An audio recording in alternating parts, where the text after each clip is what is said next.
full props to my parents for keeping everything as normal as they could. I feel everybody, especially a star child or a celebrity child, craves for some kind of normalcy in their lives because they are always surrounded by so much chaos, like you said. So I feel it's very important for the parents to keep that balance. I mean, you have seen sides of, our parents and on through the media, through what you read, through what you see on TV, through what you see in films, which is always larger than life. So I think people kind of expect, oh, that to carry forward in real life as well. No, that is where real and real, the difference between real and real comes in. And honestly, I don't know why people just think we've tapcode from some asman or not. No, we haven't. We are also very, very, our upbringings, try to be as normal as possible, I feel. And I've had a lovely childhood, except for the parts where I was thrown into the limelight unexpectedly or given more attention that I craved for. How old are you? 14. So at 14, like, I think I had gone for some campaigning with my dad and everybody was treating me like I was some celebrity and asking for my autograph. And also when you're thrown into that at such a young age, you feel like, oh my God, what have I, been pushed into? I don't want to be here. And that it does impact you in certain ways, but it definitely depends on the parents to keep it as normal as possible for the children. And I'm really happy that she's written this book, which gives our perspective out there so that you can know how we also feel. And, yeah. I have to Thank pipe you. in here and say that my first award that I ever won for my first film, Kuch Kuch Hota Hai, was given to me on stage by Sonakshi, Yeah. who was baby Sonakshi then. Yeah, which and my I was dad like, again, I was like- like, dude, this is really hysterical. like a 12-year-old is giving me my first film. So there are perks. Perks, yeah, but hello. And if you go online, there's a whole YouTube video where I look like a house, because that's what I looked like at that time. And Sonakshi is bespectacled and has spoken in Shuddh Hindi and said Adarniya something and something, and I was which like, my dad has taught me. Full Yeah. tuition is given me so, before going up so on there stage. are some fun perks as well of But being. no, I'm sitting next to him and I'm like watching this award function. Like any one of us would be like really excited to be at an award show for the first time if you're not directly into it. Yeah. I mean, I came from school home and my dad was like, "Chalo award function mein jate hain." And then I went and I suddenly said, "Chalo award dena hai stage pe." And I'm like, "Eh, ye bolna." So I was like, "Yeah, okay." No, but you see what happens, with even there is always this. I've grown up now. My father was a film producer, which didn't qualify as being a movie star at all. Producers are always at the lowest rung of like everything. All we are expected to is be really nice to movie stars all the time. So all my father used to tell me is that if I say "Ye mera beta," I have to bend down and touch their feet. So that was all I was told to do. It was like that. From an outside perspective, I've grown up with Abhishek and Shweta, who are Mr. Bachchan's children, Javed and Javed Saab and Hani Rani's kids, Zoya and Farhan. All of them. Abhishek used to have this big birthday bash. Shweta and Abhishek together, and everyone's celebrity kids would turn up. And that's where you realize that everyone actually has such a normal, organic upbringing. I've seen Mr. Bachchan dance on that dance floor, with all the kids and hand out prizes. And I've seen his kids never win, because he was always perhaps looking at the flip side of it, And so there is so much normalcy. But the world outside that house, there were like 2,000 people screaming. So it's like a dichotomy, right, Aishwarya? That while you're in the confines of your home, you have so much stability, like Sonakshi expressed, so much normalcy. But the moment you step out and you see, like in your father's case, I don't think any movie star in this country has seen, there are temples built on his name. People die and fall flat on floors, like when he walks. That is not normal. To be his daughter cannot be normal. And for you to kind of maintain your stability and look as poised as you are, I mean, kudos to you. And I'm sure the book also taps into those experiences. Like, your abnormality is on another level. What do you have to say? No, I think it's been quite the opposite in our case because here, there was like up in the north, here when all the parents thought that they should send their kids abroad to keep them away from this whole din and the whole craziness. My parents opted to keep us in the same city but secluded. It was very different. It was, they wanted to keep us there. They didn't want to send us, but at the same time, they did not want this whole thing to, kind of taint our way of looking at ourselves. So it was a very different childhood, and it was a very closed and a very safeguarded childhood that we had. And it was not, our pictures were never shown anywhere outside. You know, there's even a chapter in the book about it. Like, you know, so many people had so many assumptions why. People thought that we were not normal, there was something wrong, or we were deaf, or we were blind. That's why they didn't want to show us out in the media. So they had their own assumptions about us because they were very closed about not letting us be seen anywhere outside. So I think that my mom did that for a reason because, you know, we used to go to the beach with our relatives, with an aunt or with a friend. No one used to see us. No one used to stare at us. So she maybe thought at some level that that normalcy can be given only when they are not around. So I think it was. So you've never watched your father's film in one of those crazy movie hall experiences where as soon as your father comes on screen, people would stand up and start dancing and coming and garlanding his poster and doing all that. You've never seen any of that up close and personal? It was much later in my life. Much later. Yes, it was never when I was a kid because we used to only be taken for preview shows. It was never premiere shows. Okay. And all the other movies that we were allowed to watch were only black and white films and old English classics. Oh so, dear. Yeah. Okay. So my mom ran quite a tight show at home. So it was pretty strict. What about the flip side of that as well? The overprotection. Yes, I think. Does that also come into your core personality today? Do you think you somewhere also have to pay the price of being overtly sheltered? Yes, I think it's not. I think it's not healthy, definitely, and I don't blame my mother for doing what Yes. she did at that point because maybe that was the only way she knew how to do it, and you can't really blame her because my father was mostly not around. He was doing 7 films a year, so he was pretty much working throughout the year. He was never at home, so maybe at some level she thought she was responsible and answerable to him if something went wrong. So I think that was the reason why she did it. And when I'm bringing up kids today, I have 2 sons, and I know that I can see pretty much 60% of my mom in me when I'm bringing them up. Because again, your husband is a movie star, Yes, and it's and- like history repeating itself. Yes, so it's pretty. We tend to become overprotective by default, and The other thing common about celebrity children is the mother factor, the mere paas maa hai factor. I interviewed Jackie Shroff for my talk show. He came on with Tiger. And Tiger said exactly what you said, and I'm sure Sonakshi will have the similar thing to say. He said dad was not at home a lot because he was filming right through. So there was high dependency, emotionally and otherwise, on the mother. Is that the same, Sonakshi, for you? Like, was there Absolutely, is the mother more of an influence because of your circumstance? Absolutely. I think because she was the one person who was always around, even though we knew that, dad has this job to do and he's traveling all over and he's doing it for us.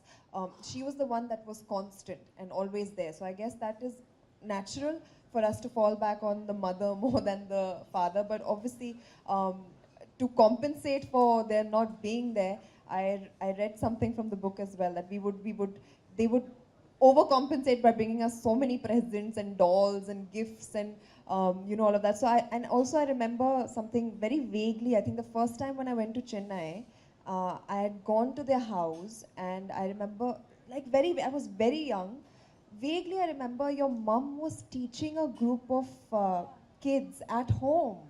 And I found that so serene. I found that to be almost like a gurukul. And I thought to myself that, wow, it's so nice to be in an environment like that where you're just left to be by yourself and learn at home. And I would have thought they were weird. She's being nice. no. It's Honestly, not- I remember even Perhaps. asking my mom about it. Yes, I was like, how yes. come they were all learning at home? Even I don't want to go to school. Can you teach me at home? Look, normal cannot be the thing. Nothing is normal. You must understand what we're touching upon with this Yeah, book and otherwise. yeah. Like while you say that you had normal upbringings, but the fact that there's overprotection is Sometimes, not yeah. normal. I remember when my dad became a minister for the first time, they obviously have Z security, and I was in the fifth or sixth or seventh, I can't remember even, standard. And they used to send these security guys with these big guns and all with me as guards to school. And I had to put my foot down. It felt so weird. I had to tell my mom, I will not go to school if these men get out of the car before me and escort me to the gate. I will not. It's just embarrassing. So I had to like make that stop on my own because it's just so strange. Like everybody, even if you don't want to draw attention, no, they will look at you because of that. In good humor, I have to add that their mother did that. My mother went a step ahead and started her own school. She said, I don't want to send you anywhere. You study in my school. Well, So I think you're better off, trust me. but there's also the other thing that one does touch upon is that everybody else whose parents do jobs that are not in media focus or in celebrity light don't necessarily know, like I don't know of somebody else's father who's a lawyer, a doctor, an engineer, how they're doing in their professional status. This is one fraternity and industry where global success is talked about all over, and so is failure. And there is a ramification of that as well. So when your fathers or your mothers fail in the movies, they're also spoken about at length. Sonakshi, did you feel that sometimes that information of failure brought down the energy in the house? Or were you also protected by that? I think we were definitely protected by that, and also it was not as much as it is today. Today we have the press, the media, social media. Today they're hammering it in your head if something doesn't work. If even you sneeze and everybody knows you sneezed. So at that point of time, it wasn't so extreme. So I think that information to reach us also would be filtered out. By the time it reached us, it was very like PG-13 types, like, okay, beta, this is what has happened and all. And you could tell by the mood of the parent, like mother, father. That at something home. was a bit amiss, but, but that it something wasn't. is a bit amiss, but it'll be fine. It'll be okay. And that was what we would always be assured of, because having been in the industry for so long, they knew of the ups and downs. You know, what goes down has to come up. And vice versa. Yeah, and vice versa. So, and Aishwarya, the same with you? Was failure also kept away from you whenever there was? I think yes. Though to in an your extent. father's trajectory, I'm trying to figure out when that zone was. Very few moments of those. Yes, I think, you know, when there are fewer moments of such, they kind of make a bigger impact when you don't get to see so much of it. And by God's grace, thankfully, yes, it's more exaggerated, it feels more out of the normal. So it kind of, you can feel the whole grimness at home, you can feel it. Like she said, there would be a kind of odd silence, there would be things that people would rather not talk about, they would not want to say anything about. And then, you know, just the only thing my mother used to say on days like that is just give space. It's just not, it's better not to talk about things, it's better to give space. And I remember as a child when I was around a group of lots of star kids, I was, of course, always, no doubt I have a talk show, because I was always obsessed by reading gossip tabloids. Stardust and Cineblitz were magazines that I had access to. I remember that none of the other star kids even knew they existed. So obviously it was kept away very diligently, whereas my mother was not doing the same. I was growing up I was obsessed by the Stardust, and for me that was the gospel truth. What was written in those newspapers, those magazines, was, I thought, was definitely the reality. You know, did that apply to both of you as well? Like, was all information beyond kept away? There were no magazines bought at home, whether Tamil or Filmfare or Stardust at point. I mean, it was not done, and a lot of channels were not floating around. Yes, not there. Yeah, I think even if there were, like very rarely there would be, or they were just kept away from us, or by chance if we happened to find one somewhere, 2-3 pages would be torn out from it. So we don't know what was missing, but yeah. Yeah, well, I get that because I've grown up around so many star kids. It's amazing that actually, Aishwarya, you've written this book, because I'm sure not just children of famous parents, but in two ways I think it's magnificent. One, because I think anyone who has been in this situation is going to deeply identify with the ethos of the book. And those who are not would get a mirror into the real truth behind what other people perceive to be as an exceptionally cushy existence. There are so many, as I said, deep dark days. There's so many aspects that children and, as I said, spouses, siblings have to combat. And the fact that you've kept it breezy and light, and yet somewhere so soulful without pretending for it to be, I have to say, as a debut author, big kudos to you. Thank you so much. And I feel your dad will be so proud with the eventuality of this book, and I see so many interesting things happening with Star Children. When I see Shweta being an emerging columnist, besides of course the movie star children who are already doing so well, like Sonakshi, but even the ones who did not enter the film fraternity, and I see you, and I see even Twinkle now emerging, you know, on her own. There is so much interesting. I think that everyone's finding their mojo, perhaps a little later, but definitely it's a build-up of so much within them. Yeah, I think we're all trying to, kind of find where we belong.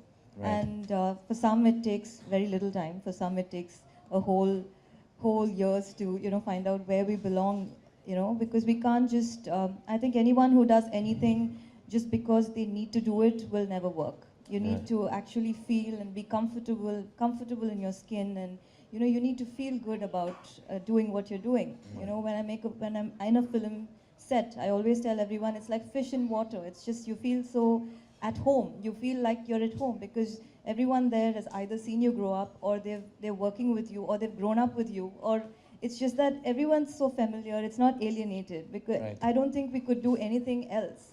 It's just that someday you will land up here, but in maybe different fields and aspects of it. But you can't Right. see yourself away from it at all.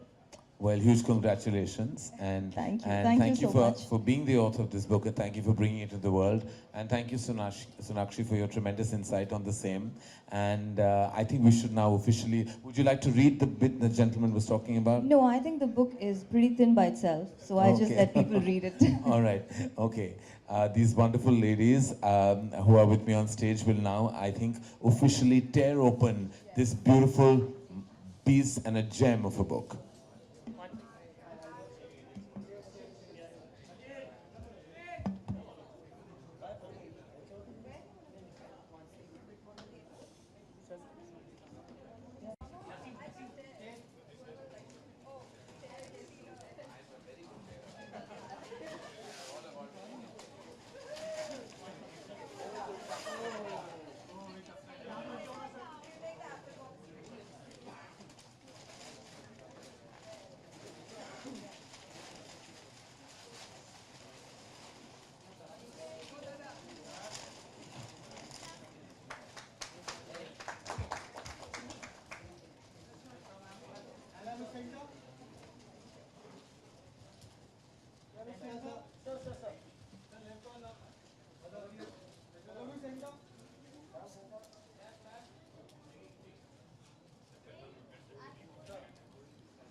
On behalf of Crossword Bookstores, I'd like to invite Mr. Nitin Pandey, Head of Operations, who will give away a token of appreciation for the guests here.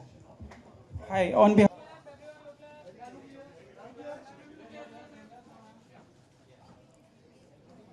for Sonakshi and Aishwarya for sharing with us the insights of how is it to be a real celebrity child, and Karan for hosting the event and making them share their insights with us. Thank you so much on behalf of Crossword. Thank you.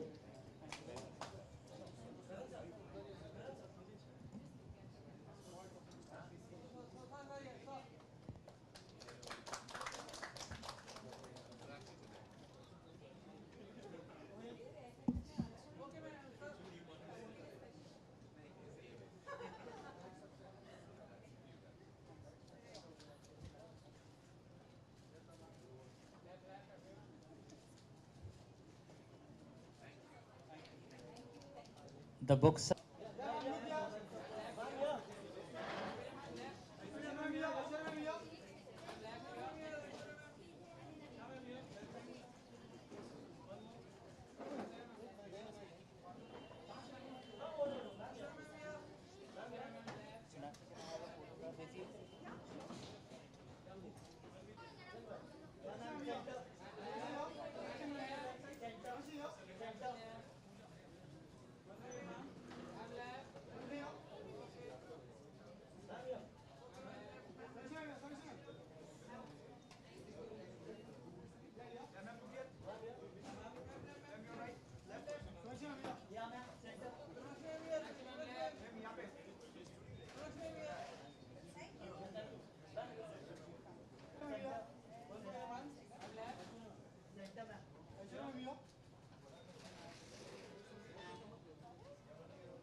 तो ये नहीं लगा था